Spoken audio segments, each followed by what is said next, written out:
बिस्मिल्लाहिर्रहमानिर्रहीम। अस्सलाम वालेकुम पाकिस्तान। नाजरीन, आप देख रहे हैं आवाज़ बहावलपुर न्यूज़ चैनल और मैं हूं आपका मेज़बान अहमद महमूद। नाजरीन, जैसा कि आप सब जानते हैं कि हम आप लोगों के लिए आज की शख्सियत प्रोग्राम लेकर आया करते हैं।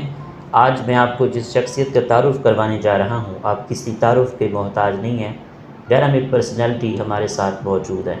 हमारे साथ मौजूद हैं मोहम्मद अयाज़ कलियार साहब, एडवोकेट हाई कोर्ट, सदर डिस्ट्रिक्ट बार एसोसिएशन बहावलपुर। आज हम कानून के हवाले से बात करेंगे, सर की प्रोफेशनल लाइफ के हवाले से बात करेंगे। वकला साहबान ने आपको सदर मुंतखब किया है, वकला साहबान का आप किन अल्फाज में शुक्रिया अदा करेंगे। तो आइए बात करते हैं, मुलाकात करते हैं। अस्सलाम वालेकुम सर। जी वालेकुम अस्सलाम जी, क्या हाल है जी? आपका बिल्कुल बहुत ठीक, बहुत आप शुक्रिया, ठीक हैं? आपने टाइम निकाला, यहाँ तशरीफ़ लाए सर थैंक यू सो और मच। हमारे लिए वक्त निकाला। जनाब थैंक यू। जनाब, आपने अपनी इब्तदाई तालीम कहाँ से हासिल की? आपका तालीमी सफ़र कैसा रहा? जी, इब्तदाई तालीम तो अल्हम्दुलिल्लाह मैंने अपने इलाका, वैसे बेसिक मेरा इलाका यहाँ से 25 किलोमीटर दूर मुसाफिर खाना है, तो खानका शरीफ हाई स्कूल से जो है इब्तदाई तालीम, वहाँ से फिर एससी कॉलेज, फिर मैं इस्लामी यूनिवर्सिटी से ला मुकम्मल किया 2003 में। तो उसके बाद अब यहाँ पे आए हैं। वकील बनने का शौक़ कैसे पैदा हुआ? आपको ख़ुद शौक़ था या वालिद साहब ने कहा कि वकील बनना है? जी, मैं अल्हम्दुलिल्लाह जैसे ही मेरी ग्रेजुएशन कंप्लीट हुई तो मैं बाई चॉइस आया हूँ, ना कि बाई चांस इस प्रोफेशन में आया हूँ। तो ग्रेजुएशन के पास बाद जो होता है, उसके बाद स्टूडेंट्स जो होता है उसके पास कोई प्रोफेशनल स्किल अडॉप्ट करने के लिए कोई रास्ता नहीं होता, तो वो मुख्तलिफ़ डिपार्टमेंट्स में अपनी नॉमिनेशंस जो फॉर्म होते हैं दाखिले के लिए, एडमिशन के लिए, वो सबमिट करते हैं। मैंने अल्हम्दुलिल्लाह एक ही डिपार्टमेंट में सबमिट किया था और वो लॉ का डिपार्टमेंट था इस्लामी यूनिवर्सिटी में, उसमें ही एडमिशन लिया। मैंने किसी दीगर डिपार्टमेंट में अप्लाई ही नहीं किया था, जिससे ये होता है कि मैं बाई चॉइस नहीं, बाई चॉइस आया हूँ, ना कि बाई चांस इस प्रोफेशन में आया हूँ। ठीक। जनाब, आप माशाल्लाह इस बार के सदर भी हैं, सीनियर एडवोकेट भी हैं। एक अच्छे वकील में क्या खसूसियात होनी चाहिए? देखें जी, अच्छा वकील तो डेफ़िनेटली यही है, मेहनत, ये तो प्रोफेशन है ही मेहनत तलब, और इसमें ज़हानत भी है। मेहनत सबसे ज़्यादा इम्पॉर्टेंट है, किताबों से लगाव जो है वो सबसे ज़्यादा इम्पॉर्टेंट है। जो जितनी आप किताबों के साथ अटैच होंगे, जितनी किताबों से मोहब्बत करेंगे, जितना आप नज़दीक तरीन किताबों के होंगे, जितना आप लॉ को पढ़ेंगे वो कम है, और बार बार पढ़ने से ही आपको लॉ आता है। हर स्टेज पे और जो हर हवाले से जैसे अपडेट्स आ रही हैं, अपडेटेड लॉ के हवाले से जो बच्चा, जो नया वकील जो है उससे मुतारिफ़ होगा, उससे शौक़ पैदा होगा कि मैं नए कानून को सीखूँगा, तो वो ही अच्छा वकील बन सकता है। जी जनाब, एक अच्छे वकील में खसूसियात की बात तो कर ली, एक वकील मुआशरे की इस्लाह के लिए क्या किरदार अदा कर सकता है? देखिए जी, जो एक वकील होता है वो सोसाइटी का एक मेन पिलर होता है। उसकी अटैचमेंट हर महकमे से भी, हर मुआशरे के हर अफराद से भी होती है। एक उसके पास क्रिमिनल भी आता है, और जो है जो मज़लूम है वो भी आता है। मज़लूम की वो रुदाद कहानी भी सुनता है, और जो क्रिमिनल आता है उसकी हिस्ट्री भी उसके सामने होती है। तो उस चीज़ों को एसेस करते हुए वो मुआशरे में एक इम्पॉर्टेंट रोल अदा कर सकता है कि मुआशरे को किस तरह सुधारना है। मुआशरे में जब आपके पास एक क्रिमिनल आता है तो आप उसकी एक ट्रेनिंग कर सकते हैं, उसकी ब्रेन वाशिंग कर सकते हैं, उसको एहसास दिला सकते हैं कि मुआशरे में ये चीज़ें जो हो रही हैं, आप मेहरबानी करें और इसको इस तरह नहीं, इस तरह अडॉप्ट कर लें तो ज़्यादा बेस्ट है। तो मैं समझता हूँ कि वकील क्योंकि मुआशरे में आज़ाद होता है और मुआशरे की ईजी अप्रोच में होता है, लोग उस पर ट्रस्ट करते हैं, तो वो उस ट्रस्ट को देखते हुए मुआशरे के लिए पॉजिटिव रोल अदा कर सकता है, अगर वो करना चाहे तो। जी, हमारी ज़िंदगी में रूल ऑफ़ लॉ की क्या अहमियत है? देखें जी, रूल ऑफ़ लॉ ही सबसे ज़्यादा इम्पॉर्टेंट है। रूल ऑफ़ लॉ के बगैर तो कोई भी, आप अगर रूल ऑफ़ लॉ नहीं होगा तो लाक़ानूनियत फैल जाएगी मुआशरे में, और जिसको इंसाफ नहीं मिलेगा तो डेफ़िनेटली यही होगा कि फिर वो अपना इंसाफ खुद करने लग जाएगा, और वो क्या नाम है, खून की तरफ मुआशरा चला जाएगा। हर कोई अपना इंसाफ खुद लेना चाहेगा, लड़ाई झगड़े बढ़ जाएंगे। तो रूल ऑफ़ लॉ नहीं होगा, इम्प्लीमेंटेशन जो है रूल ऑफ़ लॉ की, तो वो बहुत इंपॉर्टेंट रोल है, और कानून के बगैर तो कोई मुआशरा चल ही नहीं सकता। पाकिस्तान में इंसाफ की फरहमी को बेहतर करने के लिए ऐसा कानूनदान, आपकी क्या राय है?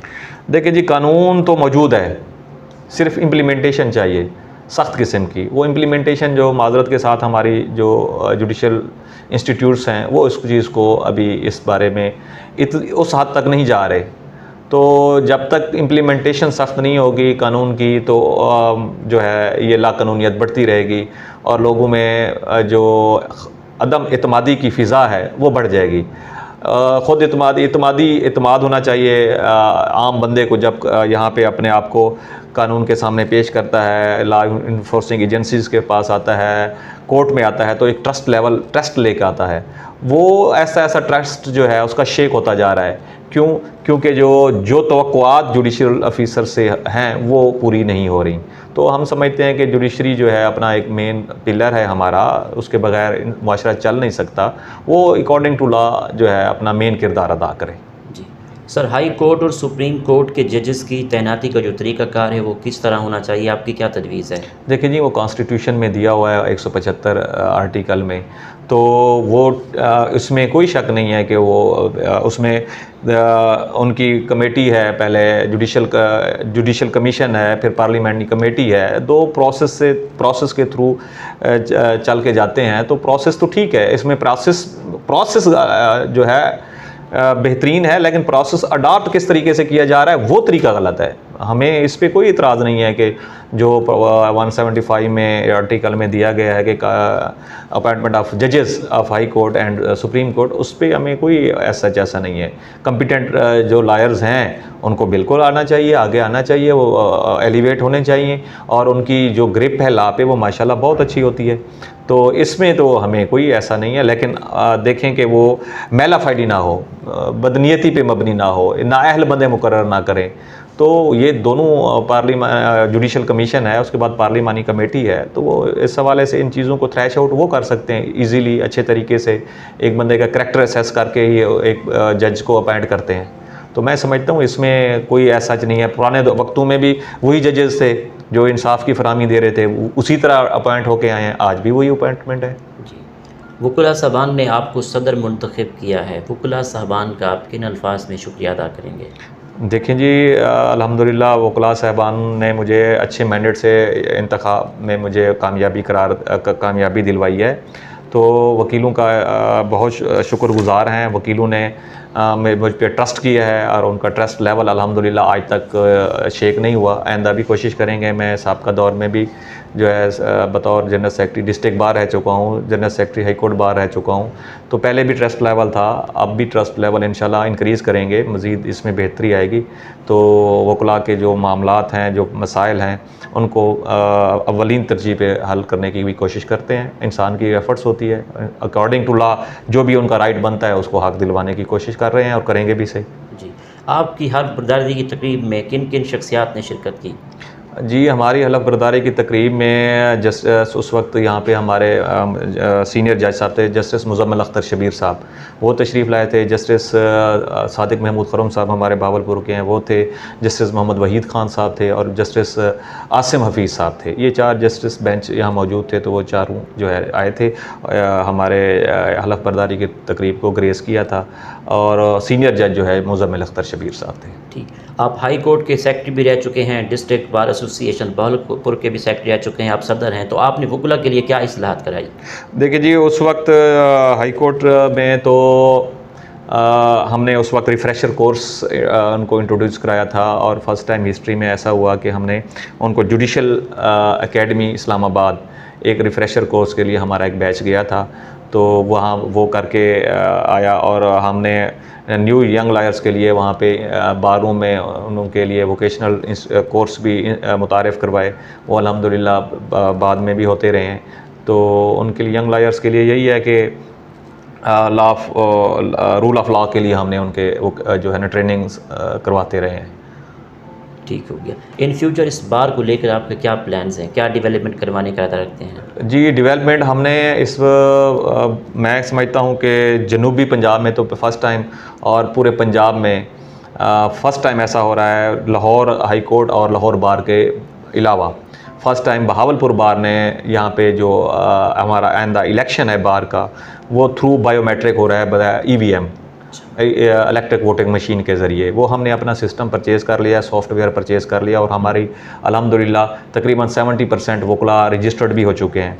और मैंने पंजाब बार कौंसिल को रिक्वेस्ट भी भेजी थी कि हमें परमिशन ग्रांट की जाए कि एंड द इलेक्शन बज़रिया बायोमेट्रिक ही कराया जाए, ताकि जो बोगस वोट्स हैं वो कास्ट ना हो सकें, जो फौत शुदगान वकला हैं वो वोट कास्ट ना कर सकें, और जो एक वकील की जगह दूसरा वकील साहब आके वोट कास्ट कर जाते हैं वो ना कास्ट कर सकें।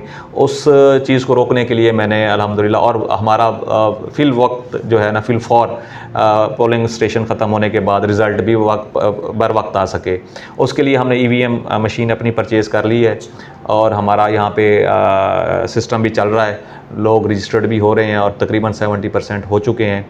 तो ये मेरा आते ही पहला इनिशिएटिव भी मेरा यही था। अल्हम्दुलिल्लाह मैं इसमें कामयाबी भी हो चुकी है और पंजाब बार कौंसिल ने हमें इसमें परमिशन भी ग्रांट कर दी है और उन्हें रिस्ट्रिक्टली नोटिफाई भी कर दिया है कि ये बार का एंड द इलेक्शन जो है वो बज़रिया EVM बायोमेट्रिक ही होगा।